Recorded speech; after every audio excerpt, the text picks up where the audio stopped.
이사야 19장 16절에서 20장 6절까지의 말씀으로 우리에게 주시는 하나님의 말씀에 함께 은혜 받기 원합니다.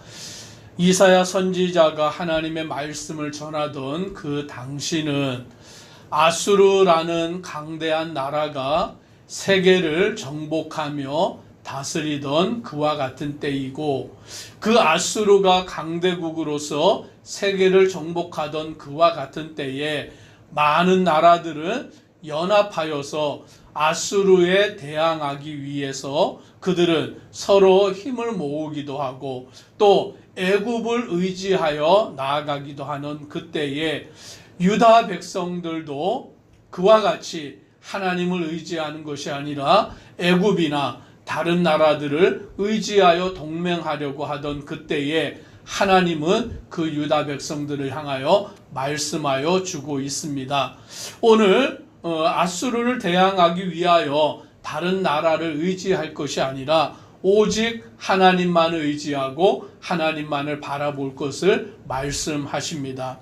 오늘 본문의 말씀에도 이 애굽이라는 그 나라를 의지하지 말고 그 나라를 붙들지 말라라고 말씀하시는 것입니다. 17절에 보니까 유다의 땅은 애굽의 두려움이 되리니 이는 만군의 여호와께서 애굽에 대하여 정하신 계획으로 말미암음이라. 그 소문을 듣는 자마다 떨리라 라고 말씀합니다.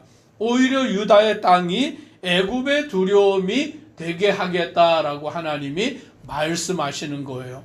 지금 유다 나라는 아수르를 두려워하여 애굽과 손을 잡으려고 하지만 하나님은 그 애굽은 아무것도 아니다. 오히려 유다 땅이 애굽의 두려움이 될 것이다 라고 그와 같이 말씀하고 계심을 보게 됩니다. 그리고 18절 이하의 말씀에서는 이제 그 애굽 땅도 하나님을 섬기는 나라가 되게 만드시겠다라고 말씀합니다. 18절 우리가 같이 한번 읽습니다. 그날에 애굽 땅에 가나안 방언을 말하며 만군의 여호와를 가리켜 맹세하는 5 성읍이 있을 것이며 그 중 하나를 멸망의 성읍이라 칭하리라.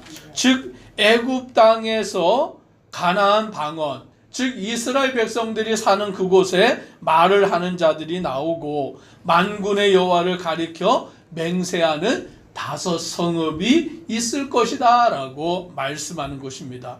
하나님께 맹세하는 그 성읍이 이스라엘이 아니라 애굽 땅에서 나올 것이다 라고 말씀하고 그 중에 하나는 멸망의 성읍이라 칭하리라 라고 하시는데, 이 멸망의 성읍은 태양의 성읍, 태양을 숭배하는 그 성읍이므로 그렇게 되리라 라고 말씀합니다. 더 놀라운 것은 19절입니다. 같이 읽습니다. 그날의 애굽 땅 중앙에는 여호와를 위하여 제단이 있겠고 그 변경에는 여호와를 위하여 기둥이 있을 것이요. 즉 애굽 땅에, 그것도 애굽 땅 중앙에 여호와를 위한 제단이 세워지고 또 그 변경에는 여호와를 위하여 기둥이 있을 것이다. 즉 이 애굽 땅에서 하나님을 섬기는 일이, 하나님을 예배하는 일이 이루어지리라 라고 말씀하고 있음을 보게 됩니다. 그래서 많은 자들이 주님께로 돌아오고 하나님을 섬기고 이 애굽 땅에서 하나님께 부르짖는 그와 같은 일이 이루어지면, 그들이 하나님께 부르짖을 때 하나님은 애굽을 구원하시기를 위해서 한 구원자를, 보호자를 그들에게 보내신다라고 말씀합니다. 지금 이스라엘 백성들은 아수르라는 강대한 나라가 두려워서 애굽을 의지하려고 하고 애굽을 향하여서 나아가서 우리를 도와달라라고 말하려고 하는데, 하나님은 애굽은 아무것도 아니다.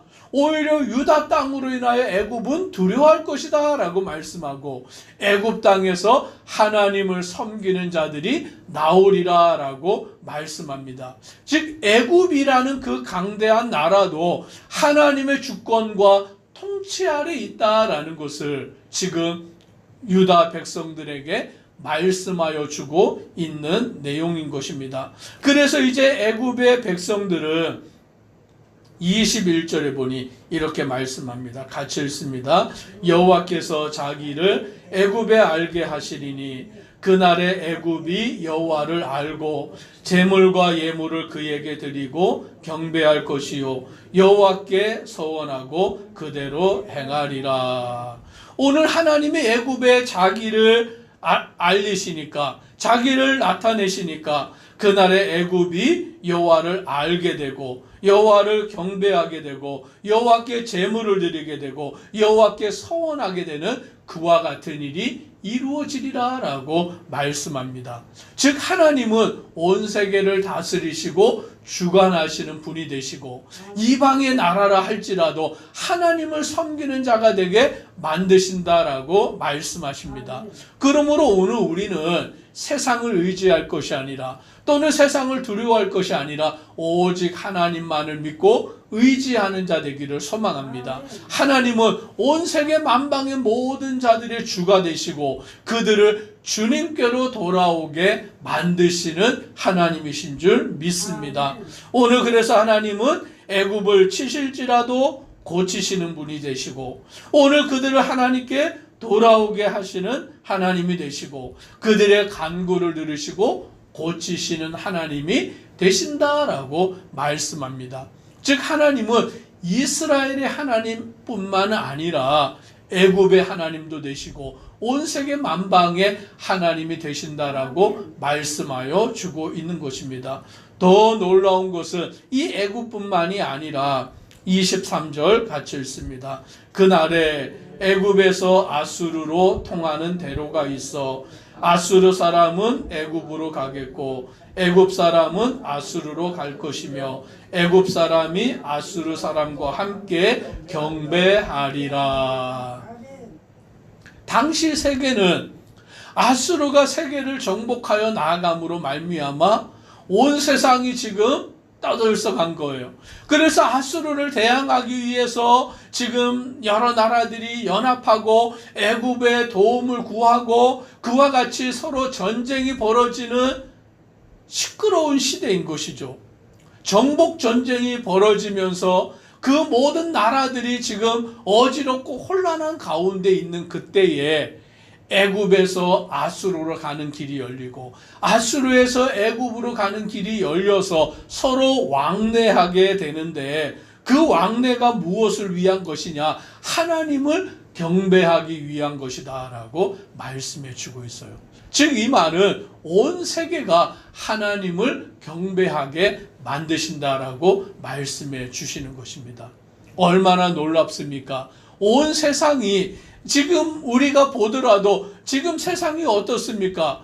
혼란하잖아요. 막 전쟁이 벌어지고 자기 나라의 이익만을 위해서 강대국들이 행하고 있고 그런 모습들을 보면 정말 어지럽고 혼란하고 경제가 어렵고 언제 그 세계대전이 다시 일어날지 모르는 그런 불안함 가운데 있는데 그와 같은 때에도 하나님은 이 애굽이나 아수르가 서로 가는 길이 통하게 하셔서 그들이 왕래하면서 하나님을 경배하는 그와 같은 나라 민족이 되게 만드시겠다라고 하시는 것입니다. 그러므로 우리는 세계를 다스리시고 세계를 주장하시는 분이 하나님이신 것을 알고 온전히 하나님만을 경외하며 섬기는 귀하고 복된 주의 백성들 되기를 간절히 소망합니다.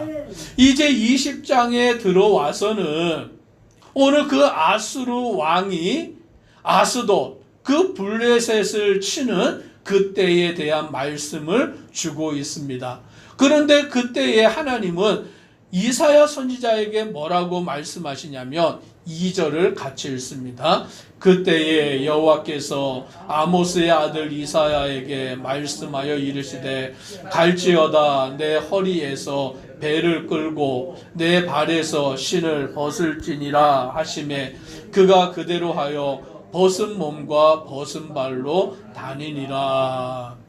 아수르가 블레셋을 치던 그때에 하나님은 이사야 선지자에게 네 옷을 벗고 신을 벗으라 라고 말씀하므로 이사야 선지자가 하나님의 말씀대로 하는데 3절에 보니까 여호와께서 이르시되 나의 종 이사야가 3년 동안 벗은 몸과 벗은 발로 다니며 애굽과 구스에 대하여 징조와 예표가 되었느니라 라고 말씀합니다.